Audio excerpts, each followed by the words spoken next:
مسلمانوں کا جو سفر سنہرے دور سے شروع ہوتا ہے اور انحطاط پر ختم ہوتا ہے،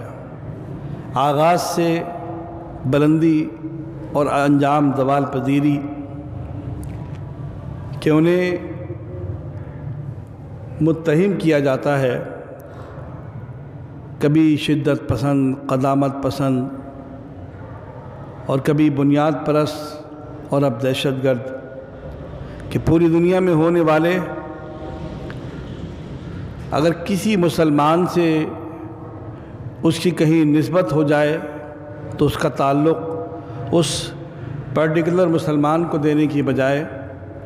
الزام اسلام پر دیا جاتا ہے، حالانکہ اس جیسے جرائم، اس جیسی چیزیں پوری دنیا میں ہر مذہب کے لوگوں کی طرف سے مستقل ہوتی رہی ہیں، ہو رہی ہیں۔ تو آخر ایسا کیوں ہے؟ تو میں نے آپ کو مثال دی تھی، سب سے پہلی چیز وہ یہ ہے کہ جب بھی کوئی قوم دور جاہلیت کی طرف پلٹتی ہے، جاہلیت پہ جب بھی پلٹیں گے،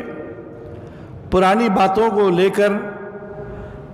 دور جاہلیت کی چیزوں کو جب تازہ کریں گے تو پھر آپ اپنے اصل مقصد سے دور ہو جائیں گے۔ اور میں نے مثال دی تھی کہ حضرت رسول اللہ صلی اللہ علیہ وسلم کے پردہ فرمانے کے بعد جب اسلام میں خلیفہ کا مسئلہ حل کرنے کے لیے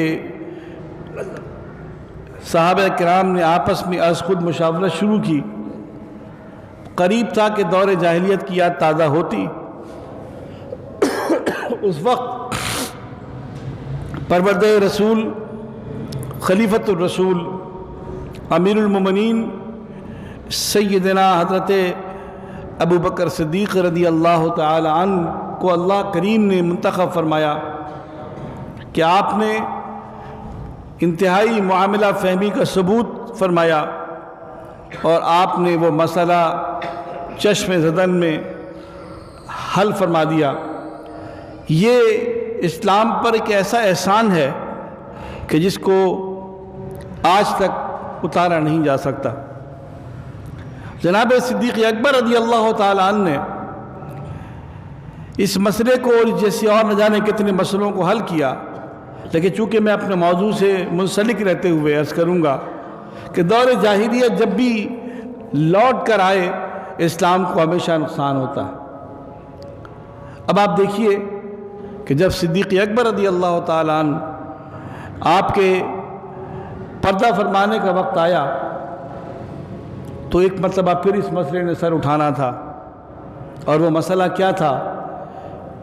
کہ حضور پاک صلی اللہ علیہ وسلم کے بعد صدیق اکبر رضی اللہ تعالیٰ عنہ خلیفہ اول ہیں،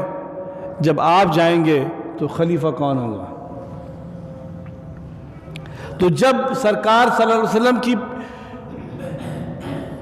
کے وصال کے بعد پردہ فرمانے کے بعد اس مسئلے نے اس طرح سر اٹھایا تو آپ کے خیال میں صدیق اکبر رضی اللہ عنہ کے بعد کیا ہونا تھا؟ کیونکہ جو وقت نبی صلی اللہ علیہ وسلم کی وصال سے دور ہوتا ہے، رشتے کمزور ہوتے ہیں۔ پھر مسئلہ کہیں یہ نہ ہوتا کہ پھر دور جاہلیت کی یاد تازہ ہوتی، پھر خون آشام تلواریں نکل آتی، صحابہ کرام باہم دست و گریباں ہوتے معاذ اللہ، یا خدا نخواستہ اس مسئلے پر جنگ و جدل ہو جاتی۔ صدیق اکبر رضی اللہ عنہ کے فہم زکا نے اس امت پر ایک اور احسان فرمایا، اور آپ نے اسی وقت معاملہ فہمی کو سمجھتے ہوئے لوگوں سے مشاورت فرمائی اور فرمایا جس کا خلاصہ یہ ہے کہ میں اپنے ماں بعد تم میں جو سب سے بہتر ہے